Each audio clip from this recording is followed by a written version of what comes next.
Le Gabon, quel qualificatif conviendrait à ce pays? Les habitants de celui-ci seraient-ils victimes d'un ensorcellement?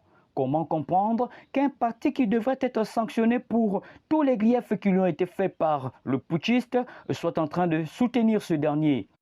Comment comprendre qu'un référendum où les citoyens sont censés voter pour ou contre la Constitution soit assimilé à un vote contre un individu?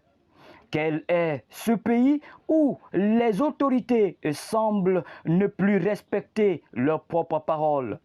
Voilà autant de préoccupations qui taraudent notre esprit au sortir de la conférence de presse animée par le Dr Iloko, membre du mouvement Ensemble pour le Gabon, ce vendredi 11 octobre 2024. Si j'étais l'ensemble des Gabonais, écoutez, la sanction est là. Expliquez-moi comment le PDG peut être en harmonie avec le CETRI. Expliquez-moi. Moi, je ne comprends pas. Et donc, le peuple gabonais qui a crié sur le PDG, qui a dénoncé les travers du PDG, ce peuple gabonais doit dénoncer la collusion qui existe désormais entre le PDG et, bien sûr, le CETRI. Je crois que c'est logique. Et nous, qui sommes les militants du Parti démocratique gabonais, comme les autres qui vont faire leur fête demain, nous sommes les militants du Parti démocratique gabonais. Et nous pensons que le parti ne doit pas aller vers cette direction. Et le parti n'ira pas vers cette direction. Il y aura deux voix, il y aura des voix dissonantes. Il y aura une voix qui va soutenir le président Brice Clotaire Oligui-Nguema, la transition, et bien sûr qui va voter oui au référendum. Il y aura cette voix-là, et nous le savons, c'est la voix du vice-président, M. Paul Biogemba, accompagné de du secrétaire général, Mme Angélique Ngoma, qui est secrétaire général illégal. Et puis, il y aura la voix des petites personnes, une voix peut-être marginale, des gens qui ne représentent rien, mais qui pensent quand même. Nous pensons que le Gabon doit être différent. Nous pensons qu'il faut arrêter l'hypocrisie. Un homme d'honneur, a bien sûr dit que, écoutez, vous croyez en ce que vous voulez, mais moi, je ne suis pas obligé de tenir ma parole. Voilà les exemples que nos enfants vont retenir. Et voilà le Gabon que nous allons offrir à nos petits-fils. C'est tout. Au regard de ce qui précède, les choix d'aujourd'hui permettront-ils d'avoir demain un pays digne d'envie? Comment comprendre que des individus veulent s'accaparer une institution pour des intérêts ethniques?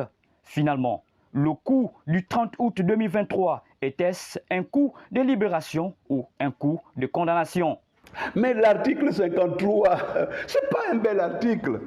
C'est un article qui divise. C'est un article qui crée plus de problèmes que des solutions. C'est un article qui dit que pour être Gabonais, candidat à l'élection présidentielle, il faut être Gabonais de père et de mère. Lesquels Gabonais de père et de mère doivent avoir aussi des parents gabonais. Voilà ce que notre Constitution dit dans son article 53. On dit non. Léomba a dit, pour être gabonais, il faut avoir au moins un parent gabonais. C'est Léomba qui l'a dit et nous l'avons tous accepté. Aujourd'hui, l'histoire, il faut être gabonais de père et de mère pour être candidat à l'élection présidentielle. Mais qui on veut éliminer? Dis bon, écoutez, pour être candidat, il faut avoir une femme gabonaise de père et de mère. J'ai dit que si on prenait pour appui les femmes gabonaises, c'est possible. Mais vous nous dites, messieurs, que c'est parce qu'on a vécu, on a souffert. Vous avez souffert de quoi? Oh, Sylvia Obongo, on ne dit pas. Franco-marocaine. Ah, mais maman Patience Dabani. Maman Patience Dabani, elle a bousillé, elle a pillé, c'est notre mère à nous tous. La Banque du Luxembourg, vous êtes jeune, moi je suis vieux. Mais c'est une Gabonaise. C'est une Gabonaise. Donc vous ne pouvez pas nous dire aujourd'hui que vous retenez seulement ce que la franco-marocaine a fait, vous ne retenez pas ce que la Gabonaise 100% a fait. Patience Dabani est de mère gabonaise et de père gabonais. Elle a pillé. Et je vous dis que c'est parce que c'est notre mère qu'on ne rentre pas dans les autres aspects. Parlons seulement de cet aspect qui nous concerne. Mais quand même, c'est la mère. Mais Edith Lucie Bongo, c'était une Congolaise.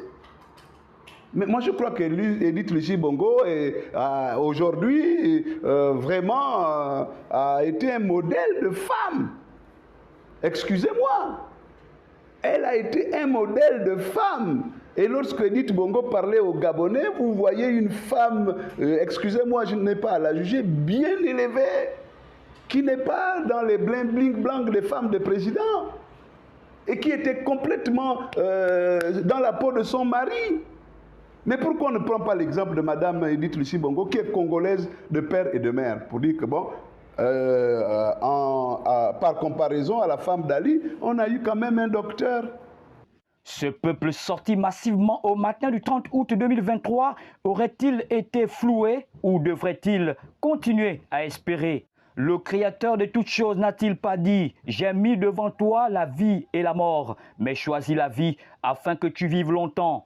C'est ici que la sagesse du roi est interpellée. Vivement cet essor vers la félicité.